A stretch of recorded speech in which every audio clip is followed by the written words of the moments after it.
बुद्धं शरणं गच्छामि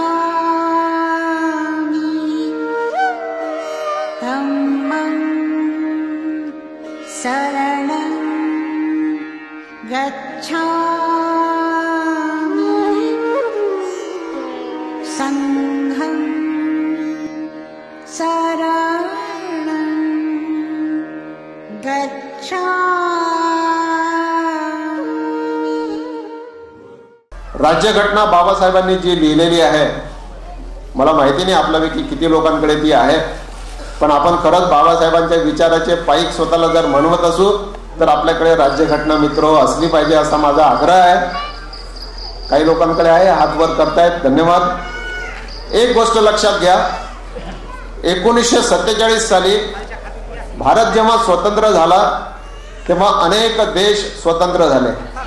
त्याच्यामध्ये नावच सांगायची असली तर ब्रह्मदेश, श्रीलंका, पाकिस्तान, इराक, लिबिया, इजिप्त, आफ्रिकेमधले अनेक देश, हे अनेक देश स्वतंत्र झाले।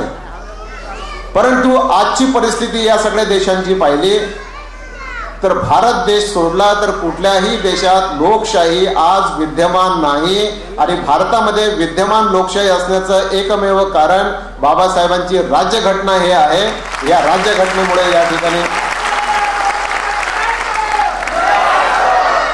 आणि म्हणून शेवटी जाता जाता मी आपल्याला एवढंच सांगू इच्छेन की या राज्यघटनेचा आदर करणे म्हणजे बाबासाहेबांचा आदर करणे होय। या राज्यघटनेचा अपमान करणे म्हणजे बाबासाहेबांचा अपमान करणे होय।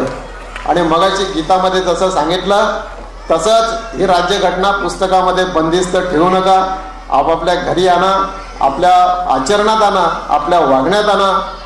आणि पुनश्च एकदा मी सांगितलेल्या वाक्याचा उच्चारण करतो की अनेक लोक गीतेवर चालतात, कोणी कुराणावर चालतात, कोणी बायबलवर चालतात, पण संबंध देश कशावर चालत असेल तर तो बाबासाहेबांच्या घटनेवर चालतो आहे, हेच सत्य आहे।